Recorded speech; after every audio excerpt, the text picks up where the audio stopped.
অসভ্য বর্বর, অসভ্য বর্বর। এই পুলিশের লাজ লজ্জা নেই। অবিলম্বে অভিষেক গুপ্তা ডিসি এবং ইন্দিরা মুখার্জিকে কাস্টডিতে নেওয়া উচিত, সঙ্গে নির্যাতিতার আমাদের ডাক্তার বোনের পিতৃদেব যা বলেছেন, এরপরে তো এক মুহূর্ত দেরি করা উচিত। এগুলো হচ্ছে চোর পুলিশ, তোলাতুলি। এখানে সারা রাত্রি ধরে গাড়ি, এটা প্রতিবাদ থামান নয় ভাই। নবান্ন অভিযানে 200 জন জেল খেটেছে, আজকেও বেল পেয়েছে, এখনো 24 জন জেলে আছে। সবাই বলছে আরো থাকবে, আমরা প্রস্তুত। আমার নামে তো 72 টাকা ওসব ভয়টা দেখালে লাভ নেই। বদল করার জন্য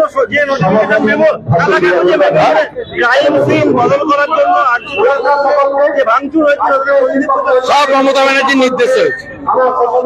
মমতা ব্যানার্জির মোবাইল ফোন হেফাজতে নিলে সব পেয়ে যাবে। দুজন প্রশ্ন অবশ্যই যাবে। 2 বছর পরে বলছি, সবাই ভাবছে এমনি বলছি। প্রথমে বলেছিলাম শিক্ষা বিভাগে গেছে, পরে বলেছি খাদ্য গেছে, বালু গেছে। বারাসাতের মুখ্যমন্ত্রী ছিল বালু। আবার বলে গেলাম নারায়ণ গোস্বামীও যাবে, ও এখানে আর বাকি যে কটা ছাঁট মাল আছে সবগুলো যাবে। গঙ্গা রানী সুরের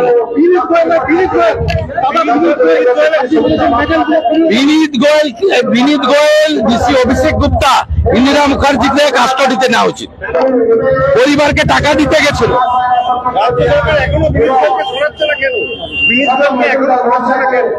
মমতা ব্যানার্জির নির্দেশে বিনীত গোয়েল করেছে, ওই জন্য সরাচ্ছে না।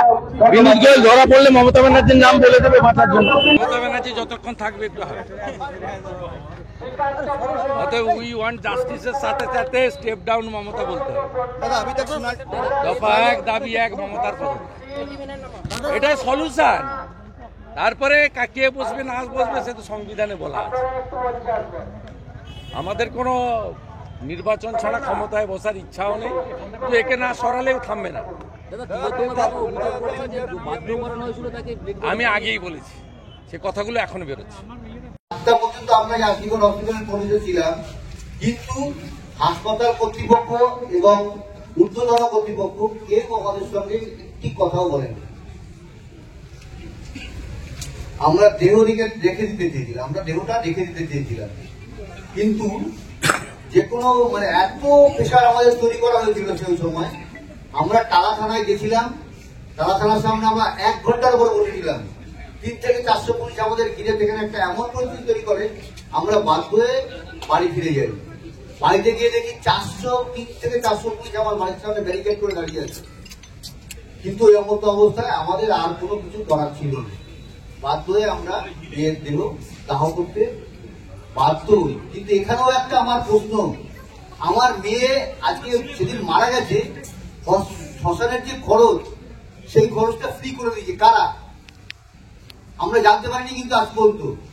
কেন করা হয়েছে? কেন? আমার মেয়ে আত্মা করে খুব কষ্ট পেয়েছে, যে লাস্ট শেষ সময় তো সে ভেবে গেছে যে আমার ভাবি এই কোটি টাকা ভাবি খরচা করতে পারবো না।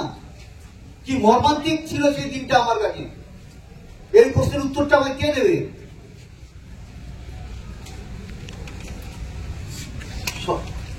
যখন আমার মেয়ের দেহ আমার ঘরে সাহিত্য ছিল, তখন ডিসি নর্থ আমাদের ঘরের একটা গলিতে ঢুকে ঘরের ভেতরে তিনি আমাকে টাকা দেওয়ার চেষ্টা করেন, এবং তার যা জবাব দেওয়ার আমরা সঙ্গে সঙ্গে সেই জবাবটা দিয়েছি। ডিসি সেন্টার ইন্দিরা মুখোপাধ্যায় বারবার প্রেস মিট করে মিথ্যা কথা বলছে, মিথ্যাচারণ করছে। কারণটা কি কারণে এরা করছেন এই জিনিসটা? তাই যে আমাদের একটা বিশাল প্রশ্ন আমাদের সবসময় মনে আছে। আমার এই সমস্ত প্রশ্নের উত্তর কে দেবে? পুলিশ, প্রশাসন, না হাসপাতাল কর্তৃপক্ষ, স্বাস্থ্য ভবন? সবার কাছে আমি এই আর্জি জানিয়ে আমি এখানে বক্তব্য শেষ করছি। ছাত্র সমাজ, সাধারণ নাগরিক, ছাত্র সমাজ তো পুরো আমার পরিবারের সঙ্গে আমার ছেলে মেয়ে হয়ে গেছে, এবং নাগরিক সমাজ যারা আছে রাস্তায় নেমে ঘন্টার পর ঘন্টা আন্দোলন করছে, তাদেরকে একটাই কথা বলবো, তারা এই আন্দোলন চালিয়ে যান যতদিন আমরা বিচার না পাই। এই কথা বলে আমি আমার কথা শেষ করছি। আমি আগেই বলেছি সেমিনার রুম চেঞ্জ করেছি। আমি আগেই বলেছি ডিসি নর্থ অভিষেক গুপ্তা ওখানে দাঁড়িয়ে থেকে ওর এলাকা নয়, ব্যারাকপুর কমিশনারে। এগুলো আমার সোশ্যাল মিডিয়া হ্যান্ডেলে গত 10 দিনে যা যা বলেছি এখনো বেরোচ্ছে। নির্মল ঘোষ 3টো ডেড বডি ছিল, সিরিয়াল 3-তে ছিল অভয়া, তাকে 1 নম্বর করে তাড়াতাড়ি পুড়িয়েছে মমতা ব্যানার্জির নির্দেশে। টাকা জমা করিয়েছে নির্মল ঘোষ। মিঠু মজুমদার কাউন্সিলর বাড়িকে ঘিরে রেখেছিল, কাউকে ঢুকতে দিবে না বলে। এখন ওনার পিতৃদেব মাতৃদেবীরা যেগুলো বলছেন এই কথাগুলো বিরোধী দলনেতা 10 দিন আগে থেকে বলেছে। আপনি মিলিয়ে নেন, সব তো স্টোরে আছে না, মিলিয়ে নেন। রাষ্ট্রপতির কাছে আপনি অভিযোগ করেছেন যে হ্যাঁ, পদক কেড়ে নেওয়া যাবে, প্রভিশন আছে, পদক কেড়ে নেওয়া উচিত, পদক কেড়ে নেওয়া উচিত। এইসব লোককে চরম শিক্ষা দেওয়া উচিত। মমতা ব্যানার্জি বাঁচাতে পারবে না, এটা এদের শিক্ষা দেওয়া উচিত। আপনার এখানকার এসপি কম মাল নাকি, কম যন্ত্র নাকি? অভয়ার পরিবার বলছে পুলিশটাকে সরিয়ে দেন না, আছে নাকি দাঁতন থেকে শালবনি কিছু আছে? তৃণমূলের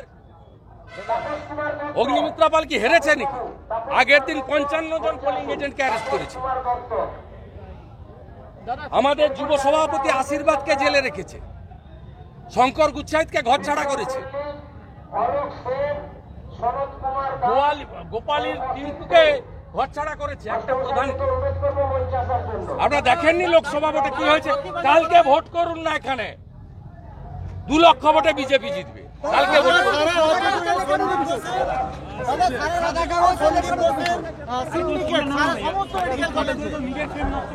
মমতা ব্যানার্জি আর তার চ্যাংরা বলছিল না যে রিনোভেশনের অর্ডার পিডব্লিউডি কে 9 তারিখের আগে দেওয়া হয়েছে, আজ তো বেরিয়ে গেছে 10 তারিখে দিয়েছে।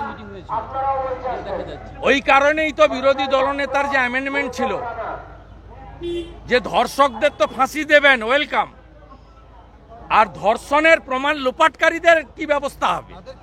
হ্যাঁ, এটাই ছিল তো আমার অ্যামেন্ডমেন্ট, মানেনি ওই জন্য তো, কারণ লোপাটকারীদের নেতৃত্ব দিয়েছেন মমতা ব্যানার্জি। মমতা ব্যানার্জির ফোনগুলো শুধু নিক, ফেস টাইম থেকে বের করুক, কার কার সঙ্গে কথা বলেছে 9 আর 10 সব বেরিয়ে যাবে, আর কোথাও যেতে হবে। सोसी पांजा बोल रहा है कि बीजेपी हर कोई जगह जा रहा है लेकिन सीजीओ कॉम्प्लेक्स घेराव नहीं कर रहा है। सोसी पांजा ने बोला है, कि बीजेपी हर जगह जा रहा है, शास्त्र भवन जा रहा है, लेकिन सीजीओ कॉम्प्लेक्स नहीं घेराव कर रहा है। क्यों नहीं जा रहा है? उनको बोलिए ना जाने के लिए, कोई दिक्कत नहीं। सीबीआई का इन्वेस्टिगेशन हाई कोर्ट का चीफ जस्टिस का ऑर्डर में हुआ है, और सीबीआई किस तरीके से काम करेगा वो सुप्रीम कोर्ट का निगरानी में हो रहा है। Supreme Court will take appropriate action in question of CBI investigation. CBI liable है सुप्रीम कोर्ट का पास, सेंट्रल गवर्नमेंट का पास भी नहीं, और सोसी पांजा का गवर्नमेंट जो चल रहा है स्टेट में उसका पास भी नहीं। और हम लोग जरूर जाएगा सीजीओ में। शारदा घोटाला में सबसे बढ़िया बेनिफिशियरी का नाम है ममता बनर्जी। क्यों ममता बनर्जी को छूट करके रखा है सीबीआई, ये मांग लेकर हम लोग सीजीओ जाऊंगा। लेकिन अभया केस में हम लोग सीबीओ जाने का कोई मौका हमारी नहीं है।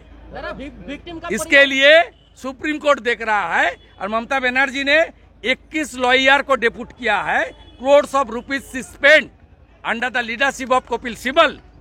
She engaged 21 lawyers to suppress the actual fact. Thank you.